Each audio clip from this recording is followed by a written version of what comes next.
Election interference with David Muir. So I thought I'd spend a few minutes with ABC news anchor David Muir from ABC World News Tonight, October 30th, 2023. Let's listen in. Tonight, an unprecedented trial is underway in a Colorado court where a group of 6 current and former Republican voters is trying to keep Donald Trump off the ballot, arguing he engaged in insurrection or rebellion against the Constitution on January 6th in violation of the 14th Amendment. Trump's own words that day played in court. We fight like hell, and if you don't fight like hell, you're not going to have a country anymore. The plaintiffs calling to the witness. That's criminal, what ABC News just did there. Did you hear them cut off President Trump in mid-sentence? Here's what he actually said. I know that everyone here will soon be marching over to the Capitol building to peacefully and patriotically make your voices heard. Let's hear that again from ABC News. Day played in court. We fight like hell, and if you don't fight like hell, you're not going to have a country anymore. The plaintiffs calling to the witness stand.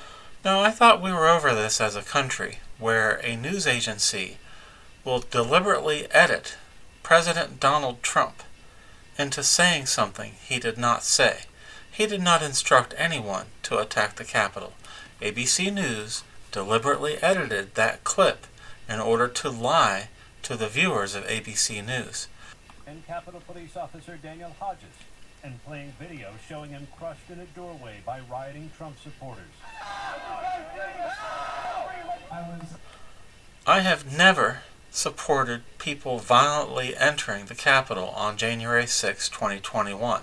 I feel for any police officer who was assaulted or knocked over or had objects thrown at them on that day. But look at this from the perspective of ABC World News Tonight. Have you ever seen ABC World News Tonight take the perspective of an injured police officer being crushed by a mob of George Floyd rioters or violent rioters or protesters in a Democrat-approved protest? Of course not. ABC News, at least as far as I can remember, going back 30 or 40 years, they've never run a news story sympathizing with police officers until now, because ABC News found a protest gone wrong that they could successfully pin on Donald Trump supporters.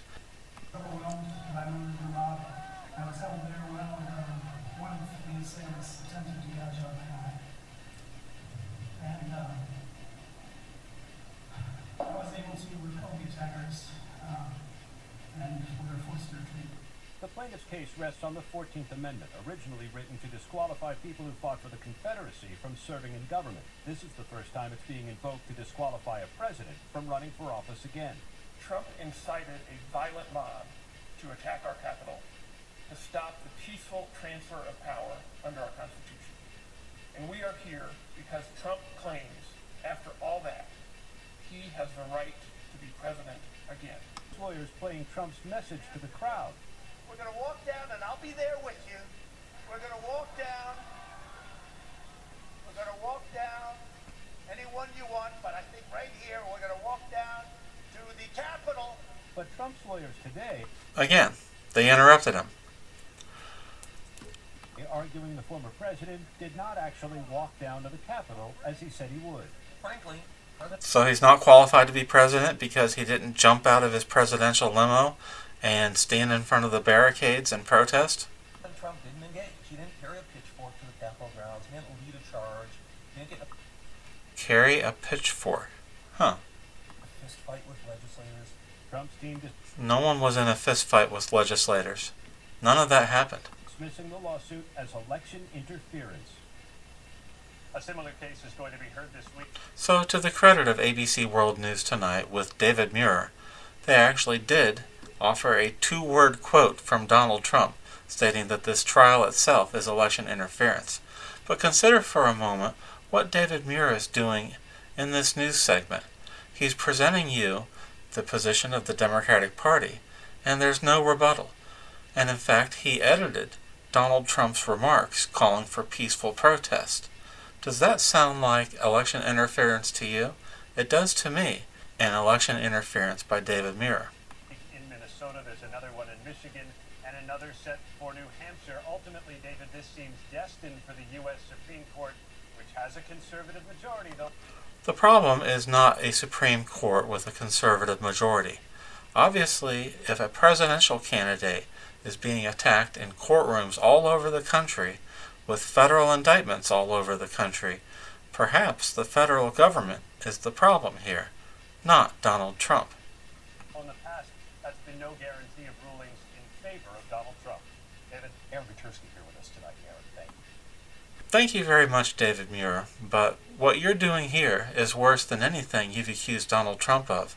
The fact is, 250,000 patriotic Americans peacefully attended the January 6, 2021 Save America rally, peacefully protested, marched, and then returned home with no violence. You can't smear an entire political movement. When has a Democrat speaker at a public event ever been held personally responsible for violence conducted in that city at the time of the Democrat's speech?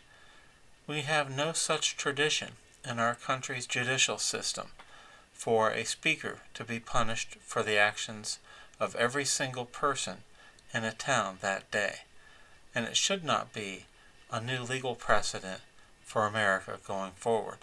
Thank you.